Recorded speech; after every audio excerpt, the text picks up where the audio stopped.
Hai, Assalamualaikum warahmatullahi wabarakatuh. Saya Arif Riwahyudi.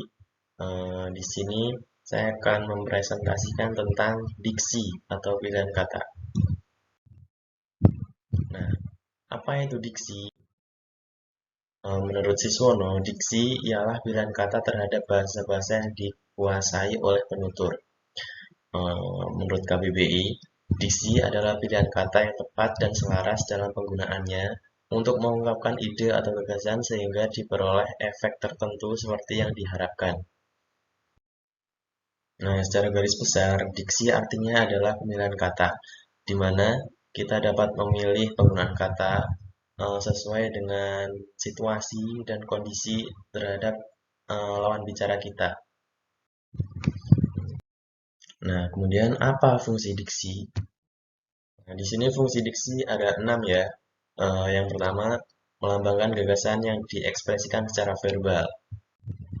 Jadi, gagasan-gagasan yang ada di kepala kita nih, kita ungkapkan secara verbal gitu ya. Yang kedua adalah membentuk gaya ekspresi gagasan yang tepat. Kemudian yang ketiga, menciptakan komunikasi yang baik dan benar.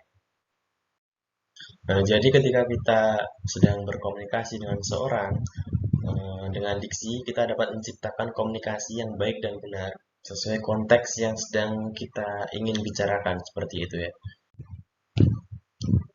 Selanjutnya adalah mencegah perbedaan penafsiran. Jadi ketika kita sedang berkomunikasi dengan orang lain tuh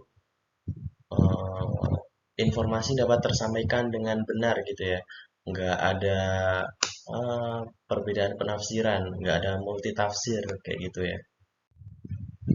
Kemudian mencegah salah pemahaman. Terus terakhir, mengefektifkan pencapaian komunikasi. Nah, jadi dengan adanya pemilihan kata ini, hal yang ingin kita sampaikan itu tersampaikan kepada orang yang lawan bicara kita, seperti itu ya. Ya, itu untuk fungsi diksi.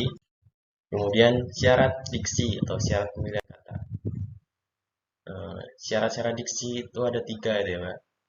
Yang pertama itu unsur ketepatan, kemudian unsur kecermatan, dan unsur kesesuaian. Unsur ketepatan adalah penggunaan diksi lebih menekankan pada ranah kognitif, di mana kata yang tepat membutuhkan pengetahuan kata yang lebih banyak. Jadi unsur ketepatan kali ini lebih mengarah kepada siapa kita berbicara, kemudian di mana, kemudian pengetahuan kata yang tepat untuk diucapkan seperti itu. Kemudian selanjutnya unsur kecermatan.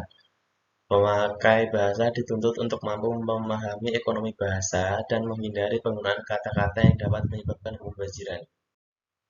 Nah, unsur kecermatan ini lebih lebih mengarah pada menghindari kata-kata mubazir, di mana ketika kita memilah kata, kita harus dapat memperhatikan eh, apa kata-kata yang tidak perlu kita ucapkan karena sudah terwakilkan oleh kata-kata yang lain.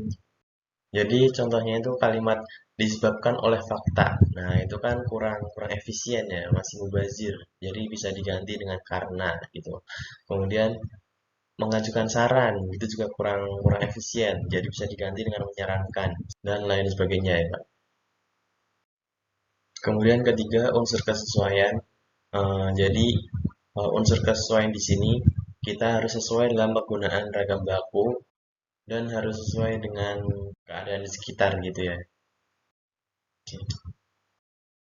Kemudian cakupan diksi dalam makna. Nah, penggunaan diksi berdasarkan makna kata. Ada denotasi, konotasi, sinonim, antonim, homonim, homofon, homograf, dan hiponim. Oke, kita baca satu-satu. Denotasi adalah makna yang mengacu pada gagasan tertentu yang tidak mengandung makna tambahan atau nilai rasa tertentu. Nah, contohnya, dia adalah wanita yang cantik. Nah, berarti kan artinya wanita itu benar-benar cantik gitu ya, udah fakta gitu. Terus rumah itu luasnya 250 meter persegi. Nah, emang emang ukurannya 250 meter persegi gitu ya. Jadi tidak mengandung makna tambahan atau nilai rasa tertentu seperti itu. Kemudian konotasi adalah makna tambahan yang mengandung nilai rasa tertentu di samping makna dasarnya. Contohnya, dia adalah wanita yang manis. Nah, manis di sini kan biasanya lebih ke rasa di mulut gitu ya. Tapi makna di sini itu menggunakan makna tambahan. Jadi mengesampingkan makna dasarnya gitu ya. Kemudian contoh selanjutnya rumah itu luas sekali. Ya.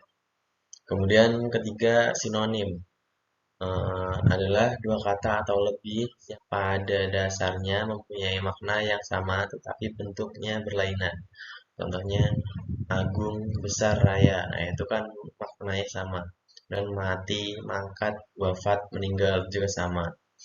Kemudian antonim adalah dua kata yang saling berlawanan. Contohnya besar itu lawannya kecil, kemudian kuat lawannya lemah, dan lain sebagainya. Kemudian homonim adalah hubungan dua kata atau lebih yang bentuk dan pelafalannya sama, tetapi memiliki makna yang berbeda. Misalnya, bisa ular itu sangat mematikan dengan kamu pasti bisa datang. Nah, itu kan sama-sama menggunakan kata bisa kan. Tapi bisa di sini bisa pada ular itu berbeda dengan bisa pada contoh kedua. Bisa pada ular itu maksudnya racun yang ada pada ular. Kemudian yang contoh B, kamu pasti bisa datang itu artinya bisa dapat gitu ya. Kemudian selanjutnya homofon adalah kata-kata yang memiliki bunyi sama atau pengucapan yang sama, namun bentuk dan maknanya berbeda. Nah, contohnya adalah yang A, Bang Joseph memiliki kucing putih. Kemudian B, cita-citaku bekerja di bank. Nah, itu kan sama-sama pengucapannya bank ya, sama-sama bank. Tapi penulisannya di sini berbeda ya. Nah, di sini juga terdapat arti yang berbeda juga. Jadi Bang Joseph itu maksudnya Abang Joseph, jadi kakak Joseph seperti itu. Kemudian cita-cita bekerja di bank itu bank ya menyimpan uang seperti itu. Terus selanjutnya homograf adalah kata-kata yang memiliki bentuk atau tulisan yang sama, pengucapan atau pelafalannya dan makna yang berbeda. Contohnya, seseorang yang ingin sukses harus memiliki mental kuat. Kemudian, bola itu mental sangat tinggi. Nah, mental dan mental kan tulisannya sama ya, tapi kan pengucapannya ini kita beda gitu. Mental dan mental gitu. Mental pakai E, dengan mental pakai E, seperti itu kurang lebihnya. Itu memiliki makna yang berbeda juga. Kemudian hiponim adalah ungkapan yang biasanya berupa kata, frasa, atau kalimat yang maknanya dianggap bagian dari makna suatu ungkapan lain. Kemudian diksi berdasarkan panca indera. Itu ada abstrak dan ada konkret ya. Abstrak merupakan kata yang sulit dibayangkan dengan panca indera. Contohnya kesejahteraan, keadilan, kemakmuran, keamanan. Nah, itu kan kan kayaknya nggak bisa ya dibayangkan tuh kesejahteraan tuh seperti apa ya, keadilan tuh bentuknya kayak gimana ya, kemakmuran gimana ya, gitu kan nggak bisa. Nah, beda sama konkret ya. Konkret merupakan kata yang maknanya dapat dibayangkan dengan panca indera. Contohnya mobil, pohon, kursi, meja, seperti itu kan bisa dilihat, jadi bisa dibayangkan lah mobil seperti itu, pohon seperti ini, nah seperti itu misalnya. Kemudian berdasarkan ruang lingkup. Berdasarkan ruang lingkup, itu ada kata umum dan kata khusus. Kata umum adalah makna yang masih mencakup beberapa makna lain yang bersifat spesifik. Nah, seperti misalnya kendaraan. Nah, kendaraan kan masih umum gitu ya, belum spesifik. Nah, sedangkan kata khusus adalah makna spesifik